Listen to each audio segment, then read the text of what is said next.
To ಮನಿ ಊಚಾ cooking channel. ಇವತ್ತು ನಾವು ಪನ್ನೀರಿಂದ ಪನ್ನೀರ್ ಹೈದರಾಬಾದಿ ಹೇಗೆ ಮಾಡೋದು ಎಂದು ನೋಡೋಣ ಬನ್ನಿ. ಮೊದಲು ಒಂದು ಪ್ಯಾನಿಗೆ 1-2 ಸ್ಪೂನ್ ಎಣ್ಣೆ ಹಾಕ್ಕೊಳ್ಳಿ. ಇದಂತೂ ಚಪಾತಿಗೆ ತುಂಬ ಒಳ್ಳೆ ಕಾಂಬಿನೇಷನ್ ಇದು. Without using creams, curd and all ನಾವು ಪನ್ನೀರ್ ಹೈದರಾಬಾದಿ ಹೇಗೆ ಮಾಡೋದು ಅಂತ ನೋಡೋಣ. 1-2 ಸ್ಪೂನ್ ಎಣ್ಣೆ ಹಾಕಿಕೊಳ್ಳಿ. ಎಣ್ಣೆ ಕಾದ ನಂತರ ಸಣ್ಣಕ್ಕೆ ಉದ್ದಕ್ಕೆ ಹೆಚ್ಚಿರುವ ಈರುಳ್ಳಿಯನ್ನು ಹಾಕಿಕೊಳ್ಳಿ. ಈರುಳ್ಳಿ ಎಲ್ಲ ಚೆನ್ನಾಗಿ ಸಾಫ್ಟ್ ಆಗಬೇಕು. ಸಾಫ್ಟ್ ಆಗೋವರೆಗೂ ಸ್ವಲ್ಪ ಫ್ರೈ ಮಾಡಿಕೊಳ್ಳಿ. ಇದೆಲ್ಲ ಸಾಫ್ಟ್ ಆದ್ರೆ ನಮಗೆ ಟೇಸ್ಟ್ ಬರೋದು. ಅಷ್ಟರಲ್ಲಿ ನಾವು ಪನ್ನೀರ್ನ ಕ್ಯೂಬ್ಸಾಗಿ ಕಟ್ ಮಾಡಿ ಇಟ್ಕೊಂಡ್ಬಿಡಿ.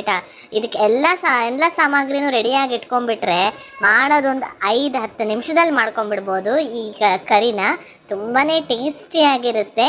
ಈ ಥರನೂ ಒಂದ್ಸತಿ ಟ್ರೈ ಮಾಡಿ ನೋಡಿ. ಯಾವಾಗಲೂ ಒಂದೇ ಥರ ಕರೀಸ್ ತಿಂದು ಬೋರ್ ಆಗಿದ್ದರೆ ಈ ಥರನೂ ಒಂದ್ಸತಿ ಟ್ರೈ ಮಾಡಿ ನೋಡಿ. ತುಂಬ ರುಚಿಯಾಗೂ ಇರುತ್ತೆ, ಆಮೇಲೆ ಆರೋಗ್ಯ ಕೂಡ ತುಂಬ ಒಳ್ಳೆಯದು. ನಾವು ರೆಸ್ಟೋರೆಂಟಲ್ಲೆಲ್ಲ ತಿನ್ನಕ್ಕೆ ಹೋದರೆ ಸ್ವಲ್ಪ ಕಾಸ್ಟ್ಲಿ ಇರುತ್ತಲ್ವ, ಅವಾಗ ಈ ಥರ ಮಾಡ್ಕೊಂಡು ತಿಂದರೆ ತುಂಬ ಈಸಿನೂ ಇರುತ್ತೆ, ತುಂಬ ರುಚಿಯಾಗೂ ಇರುತ್ತೆ. ಇದನ್ನು ಚೆನ್ನಾಗಿ ಫ್ರೈ ಮಾಡಿಕೊಳ್ಳಿ. ಈರುಳ್ಳಿ ಎಲ್ಲ ಚೆನ್ನಾಗಿ ಫ್ರೈ ಆದ ನಂತರ 1 ಟೀ ಸ್ಪೂನಷ್ಟು ಶುಂಠಿ ಬೆಳ್ಳುಳ್ಳಿ ಪೇಸ್ಟ್ ಹಾಕ್ಕೊಳ್ಳಿ. ಶುಂಠಿ ಬೆಳ್ಳುಳ್ಳಿ ಪೇಸ್ಟ್ ಇದು ಇವತ್ತು ನಾವು ಮನೇಲಿ ಮಾಡ್ಕೊಂಡಿರೋದು. ಇದು ಆದಷ್ಟು ಮನೆಯಲ್ಲೇ ಮಾಡ್ಕೊಳ್ಳೋಕೆ ಟ್ರೈ ಮಾಡ್ತೀವಿ. ನಂತರ ಈ ಶುಂಠಿ ಬೆಳ್ಳುಳ್ಳಿ ಪೇಸ್ಟ್ ಎಲ್ಲ ಹಾಕಿದ ನಂತರ 1-2 ಸೆಕೆಂಡ್ ಈ ಥರ ಫ್ರೈ ಮಾಡಿಕೊಳ್ಳಿ. ನಂತರ ದಪ್ಪಕ್ಕೆ ಹೆಚ್ಚಿರುವ ಈರುಳ್ಳಿ ಇದೆಲ್ಲ ನಾವು ಮಿಕ್ಸಿ ಜಾರಿಗೆ ಹಾಕಿ ರುಬ್ಕೊತೀವಿ. ನೀವು ಹಿಂಗೆ ಹೆಚ್ಚಬೇಕು ಅಂತ ಏನಿಲ್ಲ, ಹೇಗಾದರೂ ಸಣ್ಣಕ್ಕೆ ದಪ್ಪಕ್ಕೆ ಹೆಂಗಾದರೂ ಹೆಚ್ಕೋಬೋದು. ಇದೆಲ್ಲನೂ ಫ್ರೈ ಆಗಬೇಕು. ಎಲ್ಲನೂ ಫ್ರೈ ಮಾಡ್ಕೊಳ್ಳಿ. ಸ್ವಲ್ಪ ಇದೆಲ್ಲ ಫುಲ್ ಸಾಫ್ಟ್ ಆಯಿತು, ಫ್ರೈ ಆಯಿತು ಅಂದಾಗಲೇ ನಾವು ಇದೆಲ್ಲ ಆರಿದ ನಂತರ ನಾವು ಮಿಕ್ಸಿ ಜಾರಿಗೆ ಹಾಕಿ ರುಬ್ಬಿಕೊಳ್ಳೋದು. ಇದೆಲ್ಲನೂ ಫ್ರೈ ಆದ ನಂತರ 1 ಹಿಡಿ ಆಗುವಷ್ಟು ಪಾಲಕ್ ಸೊಪ್ಪು, 1/2 ಹಿಡಿ ಆಗುವಷ್ಟು ಕೊತ್ತಂಬರಿ ಸೊಪ್ಪು ಎರಡನ್ನೂ ವಾಶ್ ಮಾಡಿಬಿಟ್ಟು ಸಣ್ಣಕ್ಕೆ ಕಟ್ ಮಾಡಿಬಿಟ್ಟು ಇದಕ್ಕೆ ಹಾಕೊಂಡ್ಬಿಡಬೇಕು. ಪಾಲಕ್ ಸೊಪ್ಪು ಮತ್ತು ಕೊತ್ತಂಬರಿ ಸೊಪ್ಪೆಲ್ಲ ಸಾಫ್ಟ್ ಆಗೋವರೆಗೂ ಫ್ರೈ ಆಗಬೇಕು. ಅದು ಫುಲ್ ಒಂಥರ ಸಾಫ್ಟ್ ಆಗುತ್ತಲ್ವ, ಅಲ್ಲಿವರೆಗೂ ಫ್ರೈ ಆಗಬೇಕು. ನಿಮಗೆ ಗ್ರೀನಿಶ್ ಕಲರೇ ಇರಬೇಕು ಅಂದರೆ ಹಸಿಮೆಣ್ಸಿನ್ಕಾಯಿ ಯೂಸ್ ಮಾಡ್ಬೋದು. ಹಸಿಮೆಣ್ಸಿನ್ಕಾಯಿ ಕೆಲವೊಬ್ಬರು ಗ್ಯಾಸ್ಟ್ರಿಕ್ ಆಗುತ್ತೆ ಅಂತ ಯೂಸ್ ಮಾಡಲ್ಲ, ಅದಕ್ಕೆ ನಾವು ಇವಾಗ ಯೂಸ್ ಮಾಡ್ತಾ ಇಲ್ಲ, ಬರೀ ಚಿಲ್ಲಿ ಪೌಡ್ರನ್ನ ಯೂಸ್ ಮಾಡ್ಕೊತೀವಿ. ನಿಮಗೆ ಬೇಕು ಅಂದರೆ ಹಸಿಮೆಣ್ಸಿನ್ಕಾಯಿ ನಿಮ್ಗೆ ಇವಾಗಲೇ ಎಷ್ಟು ಖಾರಕ್ಕೆ ಬೇಕೋ ಅಷ್ಟು ಹಾಕ್ಕೊಂಡ್ಬಿಟ್ಟು ಫ್ರೈ ಮಾಡಿಬಿಟ್ಟು ಮಿಕ್ಸಿ ಜಾರಿಗೆ ಹಾಕೊಂಡಿರ್ಬೋದು. ಇಲ್ಲ ಬೇಡ ಹಸಿಮೆಣ್ಸಿನ್ಕಾಯಿ ಹಾಕೋದು ಚಿಲ್ಲಿ ಪೌಡ್ರ್ ಹಾಕ್ಕೊಳ್ಳೋಣ ಅಂದರೆ ಅದು ಓಕೆ, ಪರವಾಗಿಲ್ಲ. ನೀವು ಆಮೇಲೆ ಇದೇ ಥರ ನಾವು ಮಾಡ್ದಂಗೆ ಮಾಡ್ಕೊಬೋದು. ಬೇಕು ಅಂದರೆ ಹಸಿಮೆಣ್ಸಿನ್ಕಾಯಿನ ಇವಾಗಲೇ ಹಾಕ್ಕೊಂಡು ರುಬ್ಕೊಳ್ಳಿ.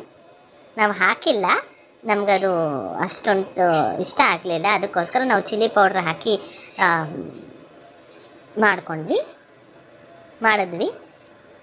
ಇದನ್ನೆಲ್ಲ ಚೆನ್ನಾಗಿ ಫ್ರೈ ಆಗಬೇಕು. ಚೆನ್ನಾಗಿ ಫ್ರೈ ಆದ್ರೇ, ಇಲ್ಲಾಂದರೆ ಹಸಿಯಾಗಿದ್ದರೆ ಟೇಸ್ಟೇ ಇರಲ್ಲ ಇದು. ಅದಕ್ಕೋಸ್ಕರ ಫ್ರೈ ಆಗಿದ ತಕ್ಷಣ ಆಫ್ ಮಾಡಿಬಿಟ್ಟು ಮಿಕ್ಸಿ ಜಾರಿಗೆ ಆರಿದ ನಂತರ ಮಿಕ್ಸಿ ಜಾರಿಗೆ ಹಾಕಿ ಚೆನ್ನಾಗಿ ನುಣ್ಣಕ್ಕೆ ಪೇಸ್ಟ್ ಮಾಡಿಬಿಟ್ಟು ಮತ್ತೆ ಒಂದು ಪ್ಯಾನಿಗೆ ಒಂದು ಸ್ಪೂನ್ ಎಣ್ಣೆ ಹಾಕಿಬಿಟ್ಟು, ವಿಡಿಯೋ ಸ್ಕಿಪ್ ಆಗೋಗಿದೆ ವಿಡಿಯೋ ಮಾಡುವಾಗ. ನಂತರ ಅದೇ ಪ್ಯಾನಿಗೆ 1-2 ಸ್ಪೂನ್ ಎಣ್ಣೆ ಹಾಕಿಬಿಟ್ಟು ಚಕ್ಕೆ ಲವಂಗ ಏಲಕ್ಕಿ ಹಾಕಿ ಸ್ವಲ್ಪ ಫ್ರೈ ಮಾಡಿಬಿಟ್ಟು ಆ ಚಕ್ಕೆ ಲವಂಗ ಏಲಕ್ಕಿನೆಲ್ಲ ವಾಪಸ್ ತೆಗೆದು ಬಿಸಾಕ್ಬಿಡಿ. ನಂತರ ಇದು ರುಬ್ಬಿರುವ ಪಾಲಕ್ ಮಿಶ್ರಣ ಹಾಕಿಬಿಟ್ಟು ಅದಕ್ಕೆ ಸ್ವಲ್ಪ ರುಚಿಗೆ ತಕ್ಕಷ್ಟು ಉಪ್ಪು, ಚಿಲ್ಲಿ ಪೌಡರ್, ಗರಂ ಮಸಾಲ ಹಾಕಿಬಿಟ್ಟು ಚೆನ್ನಾಗಿ ಫ್ರೈ ಮಾಡಿಕೊಡಿ. ಈ ಥರ ಸ್ವಲ್ಪ ಫ್ರೈ ಆಗಬೇಕು. ನಂತರ ಲಾಸ್ಟಿಗೆ ಕ್ಯೂಬ್ಸ್ ಆಗಿ ನಾವು ಪನ್ನೀರನ್ನ ಕಟ್ ಮಾಡಿ ಇಟ್ಕೊಂಡಿರ್ತೀವಲ್ವ, ಅದನ್ನು ಹಾಕಿಬಿಟ್ಟು ಚೆನ್ನಾಗಿ ಮಿಕ್ಸ್ ಮಾಡ್ಕೊಳ್ಬೇಕು.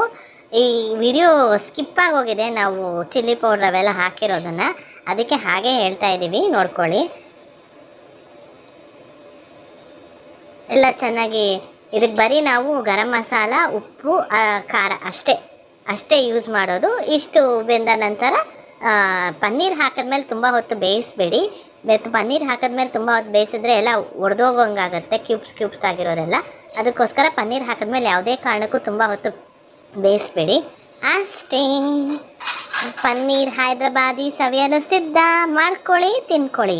ನಿಮಗೆ ನಮ್ಮ ಚಾನಲ್ ಇಷ್ಟವಾದಲ್ಲಿ ಪ್ಲೀಸ್ ಲೈಕ್, ಶೇರ್, ಸಬ್ಸ್ಕ್ರೈಬ್ ಮಾಡಲು ಮಾತ್ರ ಮರೆಯಬೇಡಿ. Thank you for watching.